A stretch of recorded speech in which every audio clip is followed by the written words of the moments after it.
জিন্দাবাদ জিন্দাবাদ বিজেপি জিন্দাবাদ জিন্দাবাদ জিন্দাবাদ জিন্দাবাদ দিলীপ ঘোষ জিন্দাবাদ জিন্দাবাদ জিন্দাবাদ শ্রমিক মন্ডল জিন্দাবাদ জিন্দাবাদ জিন্দাবাদ মন্ডল সভাপতিকে ধন্যবাদ। অন্তপক্ষে 60 লক্ষ বাড়ি বাংলার জন্য টাকা এসছে, আরো 10 লক্ষ এসছে। কজনের বাড়ি আপনি হাটের কোথাও দেখতে পাবেন না। কোথায় গেল বাড়ির টাকা? সেটা টিএমসি নেতাদের বাড়ি দেখুন, 2 তলা থেকে 3 তলা হচ্ছে, কাঁচা থেকে পাকা হচ্ছে। যার মাথায় চুল থাকতো না এখন শ্যাম্পু মেরে ঘোরে, যে টট্টরে সাইকেলে যেত মোটর সাইকেলে ঘোরে, আর যে ফাটা মোটর সাইকেল ছিল সেখান মারুতি কার, এই কার কালো কাঁচ লাগিয়ে যায়। আর যে একটা বিড়ি দুবার কিন্তু কানে নিয়ে দোকানে বসে খেত, সে সিগারেট খায় গোল গোল ধোঁয়া ছাড়ে আমাদের নেতাদের থেকে। যে পারে চায়ের দোকানে বসে থাকতো, কেউ গেলে বলতে এই অজিতদা একটা চা খাওয়াও না, 2 থেকে 3টে চা করে খেত।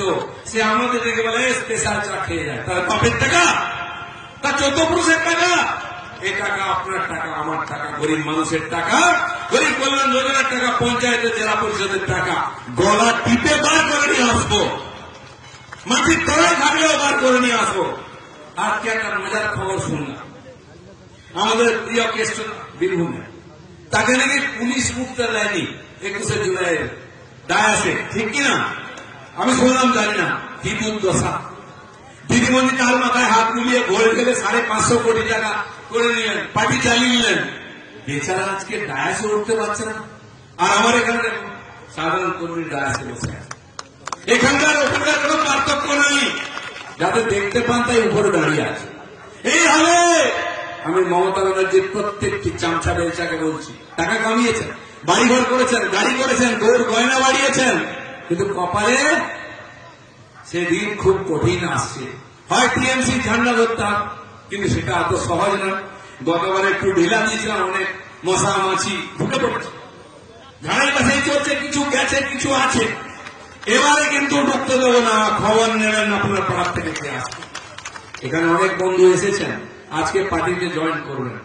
আমাদের পুরনো কর্মী 21-এর পরে অত্যাচারের ভয়ে টিএমসি ঝান্ডা ধরেছে, মিছিলে হেঁটেছে, বাড়িঘর ছেড়ে চলে গেছে, কিন্তু পার্টি ছাড়েনি। ভেতরে ভেতরে তারা অনেকে এসেছেন, আবার আজকে বিজেপিতে যোগদান করবেন। তাদেরকে আমি অন্তর দিয়ে স্বাগত করছি। আপনাদের জায়গায় আমাদের হৃদয়ে আছে, কারণ আপনিও রক্ত জড়িয়েছেন, ঘাম জড়িয়েছেন, তবে বিজেপি বেড়েছে। সবসময় স্বাগত। কিন্তু ওই কাটমানি খোর, ওই দালাল, ওই শিক্ষক কেলেঙ্কারির লোক, তাদেরকে নেব না। যারা গরিব মানুষের জমি বাড়ি বিক্রি করে, গয়না বিক্রি করে টাকা এনেছে নিয়েছে, তাদেরকে বিজেপির জায়গা হবে না। অনেক দালালের হাত ধরে দালাল ঢুকতে পারে, খুব সাবধান। ঢুকেছে তো গেছে, তাই আমাদের অধঃপতন। কিন্তু মনে রাখুন, সোনা সবসময় সোনা হয়। আপনারা হচ্ছেন তাই বিজেপির 24 ক্যারেট সোনা। এত অত্যাচার, অপমান, পার্টির মধ্যেও আপনার সঙ্গে অনেক জায়গায় সুবিচার হয়নি, কিন্তু কেউ যায়নি। আজকে এখন এই প্রোগ্রাম হচ্ছে, 2-3 দিন আগের থেকে মিডিয়াতে চলছে কি হবে, সোশ্যাল মিডিয়ায় চলছে কি হবে। এখানে অনেক বন্ধু দাঁড়িয়ে আছেন, বসে আছেন। দুর্গাপুর থেকে কলকাতা, হুগলি, হাওড়া, পূর্ব মেদিনীপুর, দাদা আমরা যাবো কোথায়? বলছে আপনাদের সভা হচ্ছে, অনেক মেদিনীপুরের লোকেরা করছে, তোমাদের বলে কাদের কি আছে? আমরা সবাই যাবো, পুরনো কর্মীরা আসছেন, আমরাও যাবো। আর অনেকে এসছে নাকি? আমি বলছি দেখে যান মেদিনীপুরের কর্মীরা কিরম লড়াই করে, কিরম সংগঠন করে, কিরম টিএমসির চোখে চোখ রেখে কথা বলে। এটা করুন, আমরা একসঙ্গে এক নৌকোর সাথী আছি। ডুবলে ডুববো, ভাসলে ভাসবো, কিন্তু এত সহজে ডুববো না। ভারত মাতার আশীর্বাদে এই পার্টি পশ্চিম থেকে শুরু হয়েছে, জিত প্রতিষ্ঠা হয়েছে এখানে শ্যামাপ্রসাদের হাত দিয়ে, কিন্তু জিত শুরু হয়েছে পশ্চিম থেকে। জেনে রাখুন, ভারতবর্ষের ইতিহাস বলে পশ্চিম আদি খুলিয়াছে দ্বার, সে দ্বার প্রসাদে আনে উপহার। দিবে আর মিলে মিলিলে মিলাতে যাবে না ফিরে, এই ভারতের মহামানবের সাগর ফিরে। সেই ভারতবর্ষের ইতিহাস পশ্চিম থেকে গুজরাট, রাজস্থান থেকে জিত শুরু হয়েছে, আসছে এখানে শেষ লড়াই পশ্চিম বাংলায়। সে মহালড়াই হবে, মহাসংগ্রাম। তৈরি আছেন তো? দম আছে কিনা? কর্মীর জোর এই দালালদের, ঘুষখোরদের, কাটমানিখোরদের, যারা 26,000 শিক্ষককে রাস্তায় বসিয়ে দিয়েছে, যারা সরকারি কর্মীদের 1000 লোককে রাস্তায় বসিয়ে দিয়েছে, বিয়ে থেকে বঞ্চিত করছে, তার চাকরি খেয়ে নিয়েছে এসএসসি আমাদের ভালো ছাত্রদের। তাদেরকে কিন্তু কড়াই ইন্টার হিসাব দিতে হবে।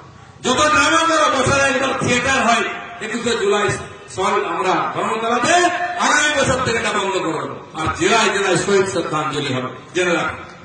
তাই যারা আপনারা আজকে এসছেন তাদেরকে আমি স্যালুট করি, কারণ দূর দূর থেকে এসছেন, পরিশ্রম করে এসছেন, কষ্ট করে এসছেন।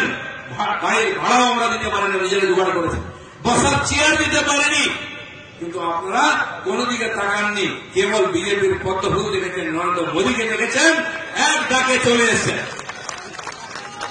লড়াই জারি আছে, দিলীপ ঘোষ মঞ্চে থাক, দিলীপ ঘোষ মাটিতে থাক, লড়াই কিন্তু থাকবে।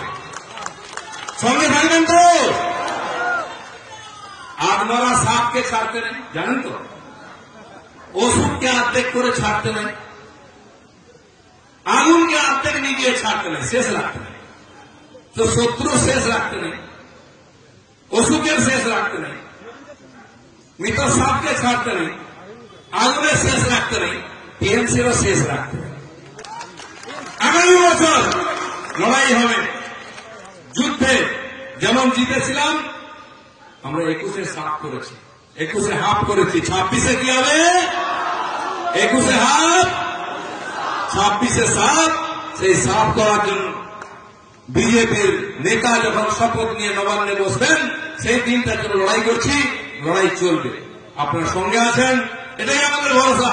বিজেপির ভরসা কেবল কর্মীরা, অন্য কেউ নয়, কোন মিডিয়া নয়, কোন চ্যানেল নয়, কোন ইউটিউবার নয়, অন্য কারো সহযোগিতা লাগবে না। আমরা রক্ত দিতে জানি, ঘাম ঝরাতে জানি, আমরা প্রাণ দিতে জানি। তার বিনিময়ে বিজয় ছিনিয়ে আসবো, আনবো, নতুন বাংলা করবো, সোনার বাংলা করবো, এই শপথ নিয়ে সবাইকে ধন্যবাদ। হর হর মহাদেব। আমাদের ভিডিও ভালো লাগলে লাইক এবং শেয়ার করুন। কমেন্ট সেকশনে গিয়ে জানান আপনাদের মতামত। আরো ভিডিও পেতে আমাদের চ্যানেল সাবস্ক্রাইব করুন এবং প্রতি মুহূর্তে খবরের আপডেট পেতে প্রেস করুন বেল আইকন।